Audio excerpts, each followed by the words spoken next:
خوش نصیب کون ہے جو جوانی میں توبہ کرتے ہیں، جوان کی توبہ پہ عرش الہی جھوم اٹھتا ہے۔ تو خوش نصیب لوگ ہیں جن کو سچی توبہ کی توفیق نصیب ہوتی ہے، اور وہ لوگ جو اپنی زندگیاں یوں ہی بسر کر دیتے ہیں اور راہ مستقیم پہ نہیں آتے، آوارگی میں بسر کر دیتے ہیں، تو پھر منو مٹی تلے چلے گئے لوگ کہانی بھی بھول جاتے ہیں۔ تو قبل اس سے کہ وقت آئے مجھے اور آپ کو اپنی آخرت کے لیے ضرور کوشاں ہونا چاہیے اور سچی توبہ سے اپنی آخرت کی تیاری کرنی چاہیے۔ کل کا پچھتاوا آج کے پچھتاوے سے بہتر ہے۔ کل کا پچھتاوا تو سوائے حسرت دکھ بڑھانے کے اور کیا ہوگا، آج کا پچھتاوا زندگی بدل دے گا۔ وقت پر کافی ہے ایک قطرہ بھی آب خوش ہنگام کا، جل گیا جب کھیت برسا می تو پھر کس کام کا۔ ایک روایت میں آتا ہے کہ اہل جنت جنت میں جا کر ایک حسرت ان کے دل میں ہوں گی، حالانکہ جنت میں پہنچ کے کوئی حسرتیں نہیں ہوں گی، ہر حسرت پوری ہو جائے گی، لیکن ایک حسرت ان کے دل میں جنت میں پہنچ کر بھی ہوگی، اور وہ کیا؟ جو چند لمحے خدا کی یاد سے غافل گزارے کیوں گزارے۔ تو خوش نصیب ہیں وہ لوگ جو اپنے لمحات کی قدر کرتے ہیں۔ تو آج موقع ہے، آج فرصت ہے، سورج مغرب سے نہیں چڑھا، توبہ کا دروازہ بند نہیں ہوا، اللہ کی رحمت کے در کھلے ہیں، روزانہ آواز آتی ہے کوئی مجھ سے معافی مانگنے والا میں اس کو معاف کر دوں، تو اس کے حضور آج حاضر ہو جائیں۔ کل تو آنا ہی ہے، پھر جو کفن میں منہ چھپا چھپا کے آتے پھریں گے، اچھا نہیں ہے کھلے منہ سے چلے جائیں۔ پھر جو لوگ اٹھا کے لے جائیں گے، اچھا نہیں ہے خود اپنے قدموں سے چل کے اس کی دہلیز پہ چلے جائیں۔ وہ ایک مجذوب تھا، فقیر تھا، بازار میں کھڑا رو رہا تھا، کسی نے روک کے پوچھا کیا ماجرا ہوا، کیوں رو رہے ہو، کسی نے تنگ کیا ہے، دکھ دیا ہے، ستایا ہے؟ اس نے کہا کچھ بھی نہیں ہوا، بس ان لوگوں کے رویے نے دکھی کر دیا ہے۔ کہا کیا ہوا؟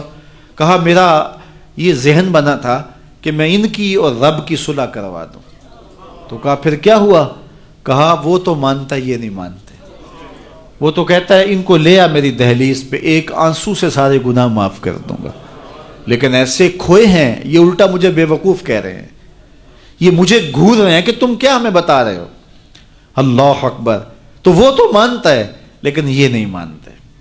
اگلے دن اسی فقیر کو دیکھا گیا کہ وہ قبرستان میں کھڑا رو رہا ہے، تو وہی شخص گزرا تو اس نے روک کے پھر پوچھا بابا قبرستانوں میں بھی روتا ہے اور بازاروں میں بھی روتا ہے، آج کیا مسئلہ ہوا؟ کہا مسئلہ میرا کل والا ہی ہے۔ کہا آج کیا ہوا؟ کہا کل ان سے مایوس ہوا تو پھر آج ادھر نکل آیا، اور آج میرا پروگرام بنا کہ چلو ان کی اور رب کی صلح کروا دو۔ تو کہا آج کیا رکاوٹ ہے؟ کہا آج یہ مانتے ہیں وہ نہیں مانتا۔ تو قبل اس سے کہ ادھر سے انکار ہو جائے کہ اب وقت بیت گیا، اب تم نے وہ وقت گنوا دیا، ہم نے بڑی مہلت دی تھی تمہیں، ڈوبتا سورج تمہیں روز کوئی پیغام دیتا تھا، اٹھتے ہوئے جنازے تمہیں روز کچھ کہتے تھے، بڑھاپا تمہیں آوازیں دیتا تھا، تم چلتے تو ٹھوکریں لگتی تھی، یہ ٹھوکریں تمہیں کچھ کہتی تھیں، لیکن تم نے کسی بات پہ غور نہ کیا، اور لمبی زندگی کی امید پر تم نے مالک کی دہلیز کو چھوڑے رکھا، اب تمہارے لیے کوئی راستہ باقی نہیں بچا۔ تو قبل اس سے کہ وہ وقت آئے کوئی حجت باقی نہ رہے، زندگی کے جو 4 دن مجھے آپ کو میسر ہیں، ہم اللہ کے حضور سچی توبہ کریں۔ توبہ کی شرائط 3 ہیں۔ پہلی شرط یہ ہے کہ جو گناہ کیا ہے اس پر ندامت، دوسرا یہ ہے کہ اس کو ترک کرنے کا پختہ عزم مصمم، اور تیسری چیز یہ ہے کہ آئندہ اس کو کبھی بھی نہیں کروں گا۔ اگر یہ 3 شرطوں کے ساتھ کوئی اللہ کے حضور حاضر ہو جاتا ہے تو وہ سچی توبہ ہے۔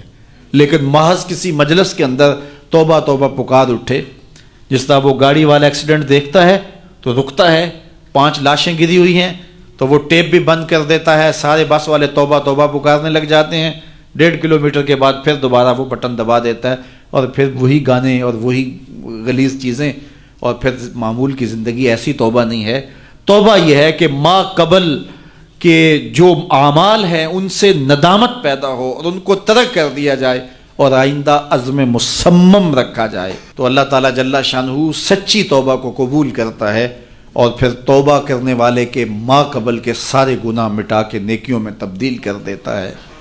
اللہ جل شانہ مجھے بھی آپ کو بھی سچی توبہ کی توفیق سے مالا مال فرمائے، اور زندگی کی ایک ایک ساتھ اپنے دین کے لیے گزارنے کی توفیق